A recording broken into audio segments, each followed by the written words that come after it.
दोस्तों, क्या हुआ जब नासा के वैज्ञानिक 1499 सालों के बाद पाताल की गुफा में गए और वहां उन्हें जो सच्चाई का पता लगा वह सुनकर आपके भी रोंगटे खड़े हो जाएंगे। दोस्तों, पाताल की गुफा का रहस्य हमारे भारत देश में आज तक किसी के सामने नहीं आया है। आखिर ऐसा क्या है पाताल की गुफा में जो आज तक इस दुनिया से छुपा हुआ है? लेकिन आज जब हम आपको सच्चाई बताएंगे तो आप भी सच सुनकर हैरान हो जाओगे। दोस्तों, कहा जाता है कि पाताल की गुफा में आज भी करोड़ों का खजाना पड़ा है और उस खजाने की रक्षा एक इच्छाधारी ना कर रहा है। दोस्तों, आज पूरी सच्चाई से पर्दा उठने वाला है, लेकिन वीडियो की शुरुआत करने से पहले यदि आप भी महादेव के सच्चे भक्त हैं तो अभी के अभी आप इस वीडियो को लाइक करें और कमेंट बॉक्स में हर हर महादेव जरूर लिखें।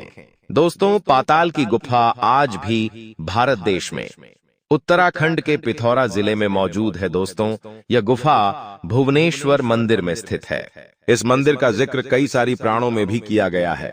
दोस्तों, आपको बता दे, देश दुनिया में भगवान शिव को समर्पित कई मंदिर है और कई मंदिरों में कई सारी अलग अलग रहस्यमय गुफा है, लेकिन पाताल की गुफा इनमें से सबसे ज्यादा सुप्रसिद्ध गुफा है। दोस्तों, इन्हीं गुफाओं में से एक उत्तराखंड में स्थित पाताल भुवनेश्वर मंदिर है। इस मंदिर में दुनिया खत्म होने का एक रहस्य छिपा हुआ है। माना जाता है कि यह मंदिर समुद्र तल से करीब 90 फीट गहराई के अंदर मौजूद है। इसके साथ ही गुफा का प्रवेश द्वार 160 मीटर लंबा है।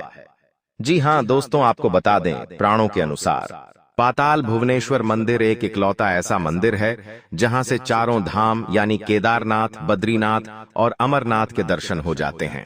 जी हां दोस्तों, आपको बता दें, इस मंदिर में आप धर्म द्वारा बनाए गए अन्य देवी देवताओं की आकृति भी देख सकते हैं। साथ ही साथ दोस्तों, मंदिर में गुफा में आपको केदारनाथ, बद्रीनाथ, माता भुवनेश्वरी आदि गणेश, भगवान शिव की जटाई, 7 कुंड, मुक्ति द्वार व अन्य देवी देवताओं के दर्शन प्राप्त होते हैं। दोस्तों, इस गुफा में एक बहुत ही विशाल शिवलिंग मौजूद है और कहा जाता है कि उस शिवलिंग के दर्शन करने मात्र से ही 33 से 14,000 देवी देवताओं के दर्शन का लाभ प्राप्त होता है। दोस्तों, कई लोग कहते हैं कि पाताल की इन गुफाओं में दुनिया खत्म होने का एक बहुत बड़ा रहस्य छिपा हुआ है, लेकिन इस बात में कितनी सच्चाई है इसका आज तक कोई पुख्ता सबूत नहीं मिला। कई लोग यह भी कहते हैं कि यहाँ करोड़ों का खजाना भी छुपा हुआ है जो आज से हजारों साल पहले राजा महाराजा यहाँ पर छुपा कर चले गए थे। लेकिन जब एक नासा का वैज्ञानिक पाताल की गुफाओं में इन रहस्यों का पता लगाने जाता है तो आखिर उसे क्या मिलता है? यह पूरी घटना आज हम आपको सबूतों के साथ बताने वाले हैं। और दोस्तों, इसी सच का पता लगाने लखनऊ के एक सुप्रसिद्ध वैज्ञानिक अरविंद जी चौहान निकल पड़े थे। अरविंद जी की उम्र 35 वर्ष थी। अरविंद जी को बचपन से ही विज्ञान में बहुत ज्यादा रुचि थी। वे बचपन से ही विज्ञान को बहुत अच्छे से समझते आ रहे थे और बहुत अच्छे से पढ़ते आ रहे थे। अरविंद जी ने अपने जीवन में कभी शादी नहीं करी क्योंकि वे सोचते थे कि मैं विज्ञान के बारे में इतना जानना चाहता हूं कि मुझे किसी और अन्य काम के लिए समय ही ना मिले। इसीलिए वे अपने परिवार में इकलौते थे और केवल विज्ञान की ही बात करते थे और विज्ञान के ही बारे में पढ़ाई करते थे। अरविंद जी अपने विज्ञान के ज्ञान के दम पर कई सारे पुरस्कार प्राप्त कर चुके थे और इसीलिए उन्हें नासा के रिसर्च सेंटर में सबसे बड़े अधिकारी की जॉब भी प्राप्त हो चुकी थी। लेकिन अरविंद जी को अपने भारत देश की जो पौराणिक चीजें हैं उनके बारे में पता लगाने का बहुत ज्यादा शौक था। इसीलिए उन्होंने कुछ ही सालों में अपनी नासा की नौकरी छोड़ दी और वे भारत की जो धार्मिक पौराणिक जगह है उनके बारे में रिसर्च करना शुरू कर देते हैं। अरविंद जी वैसे तो साइंस में बहुत विश्वास रखते थे, लेकिन वे उतनी ही आस्था अपने धर्म के प्रति भी रखते थे। वे भगवान की पूजा पाठ भी करते थे और चमत्कारों में भी विश्वास किया करते थे।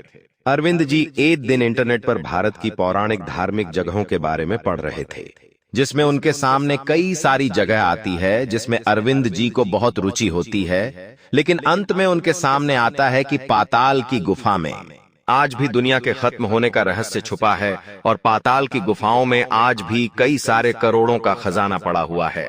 लेकिन आज तक कोई भी व्यक्ति इस रहस्य का पता नहीं लगा पाया। अरविंद जी जैसे ही इस खबर को पढ़ते हैं उनके मन में बहुत ज्यादा रुचि जाग जाती है और अब वे सोचते हैं कि मैं खुद जाकर पाताल की गुफा का रहस्य पता लगाऊंगा और दुनिया के सामने सच लेकर आऊंगा कि आखिर पाताल की गुफा का राज क्या है।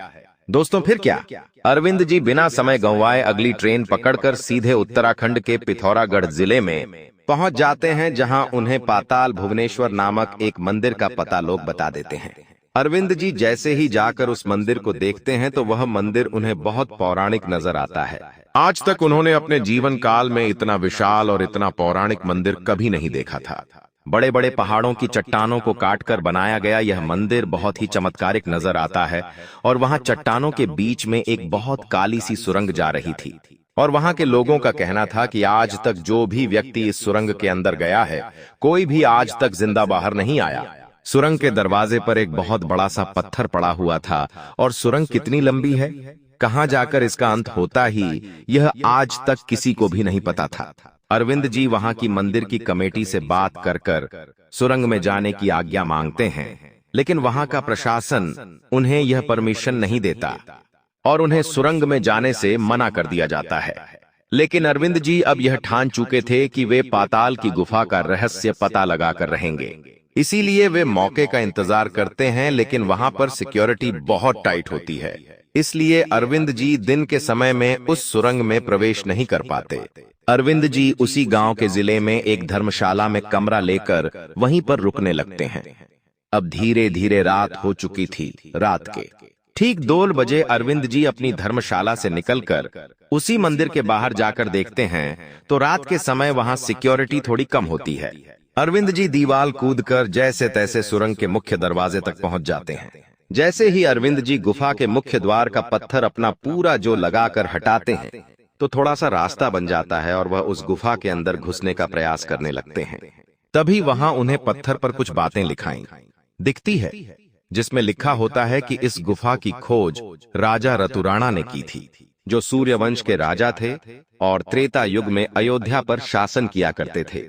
स्कंद पुराण के अनुसार महादेव शिव पाताल भुवनेश्वर में विराजमान रहते थे और अन्य देवी देवता यहाँ उनकी स्तुति किया करते थे। गुफा के अंदर जाने के लिए लोहे की जंजीरों का सहारा लेना पड़ता है। यह गुफा पत्थरों से बनी हुई थी। इसकी दीवारों में पानी रिसता हुआ अरविंद जी को नजर आ रहा था। गुफा का रास्ता बहुत ज्यादा चिकना था। कदम कदम पर अरविंद जी के पैर फिसल रहे थे, लेकिन अरविंद जी जैसे तैसे जंजीरों को पकड़ते हुए आगे बढ़ते जा रहे थे। उस गुफा की सबसे खास बात अरविंद जी को यही लगी कि उस गुफा में चारों ओर से पानी आ रहा है, लेकिन पानी आने का रास्ता कहीं से भी नजर नहीं आ रहा। शायद यह पानी पाताल लोक में से उस गुफा की दीवारों में आ रहा था। अरविंद जी को गुफा में आगे बढ़ते बढ़ते अब बहुत समय हो चुका था, लेकिन उनके सामने कुछ भी नहीं आ रहा था। अरविंद जी अपने माथे पर एक टॉर्च लगाकर जंजीर पकड़ते पकड़ते उस गुफा में आगे बढ़ते जा रहे थे। धीरे धीरे ऑन ऑक्सीजन का लेवल कम होता जा रहा था, लेकिन अरविंद जी अपने साथ ऑन ऑक्सीजन का पूरा सेट लेकर आए थे। वह पूरा सेटअप को पहन लेते हैं और धीरे धीरे आगे बढ़ने लगते हैं। कुछ ही मिनटों आगे बढ़ने के बाद अरविंद जी के सामने उस गुफा में कुछ सांप नजर आते हैं। अरविंद जी देखते हैं कि कुछ सांप उस गुफा में यहाँ वहां घूम रहे हैं और उस गुफा में उन सांपों के पीछे ही एक शिवलिंग नजर आ रहा है।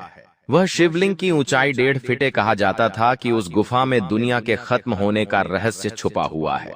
अरविंद जी उस शिवलिंग को देखते हैं और आसपास और खोज करने लगते हैं।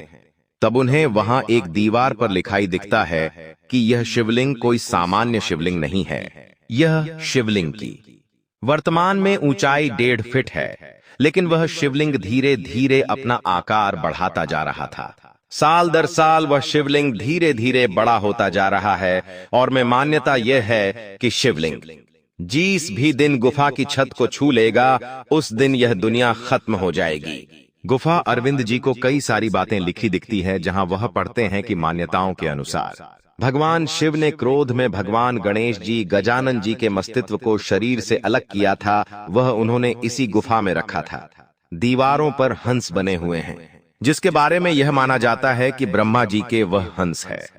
गुफाओं के अंदर वहां पर अरविंद जी को कुछ हवन कुंड भी नजर आते हैं। कहा जाता है कि इसमें जन्म विजय ने नाग यज्ञ किया था, जिसमें सभी सांप जलकर भस्म हो गए थे। गुफा के बहुत आगे अरविंद जी को कुछ सुनहरा सुनहरा चमकता हुआ भींजर आ रहा था। शायद वह खजाना हो सकता है, लेकिन वहां पर बहुत ज्यादा सांपों का पहरा था। अरविंद जी को जाने का कोई लालच नहीं था, क्योंकि वे एक बहुत बड़े वैज्ञानिक थे। उनके पास पैसों की कोई कमी नहीं थी। तभी अरविंद जी वहां मौजूद शिवलिंग के दर्शन कर तुरंत वहां से पलटकर गुफा के बाहर आ जाते हैं।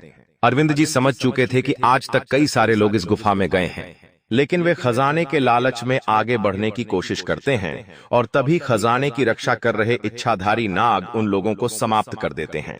लेकिन अरविंद जी के मन में पैसों का कोई लालच नहीं था। अरविंद जी शिवलिंग के दर्शन कर वापस लौट जाते हैं, इसलिए वह सांप अरविंद जी को कुछ नहीं करते। अरविंद जी अगले दिन उन गांव वालों को सच्चाई बताने की बहुत कोशिश करते हैं, लेकिन वह गांव वाले अरविंद जी पर हंसने लगते हैं और अरविंद जी का मजाक बनाते हैं कि यदि तुम इस गुफा के अंदर जाते तो तुम कभी भी बाहर नहीं आ पाते। लेकिन अरविंद जी ने जो सच अपनी आंखों से देखा था, वह उन्होंने हमारे साथ शेयर किया। दोस्तों, आपको यह घटना सुनकर क्या लगता है? क्या सच में पाताल की गुफाओं में जो शिवलिंग मौजूद है, उसका आकार धीरे धीरे बढ़ता जा रहा है? और क्या मान्यताओं के अनुसार जो कहा जाता है कि वह शिवलिंग जिस भी दिन उन गुफाओं की छत को छू लेगा, उस दिन दुनिया समाप्त हो जाएगी? क्या यह बात सच हो सकती है? आप अपने विचार नीचे कमेंट बॉक्स में हमें जरूर बताएं। वीडियो अच्छा लगा हो तो लाइक करें और हमारे चैनल को सब्सक्राइब करें। अभी के लिए आप सभी का बहुत बहुत धन्यवाद।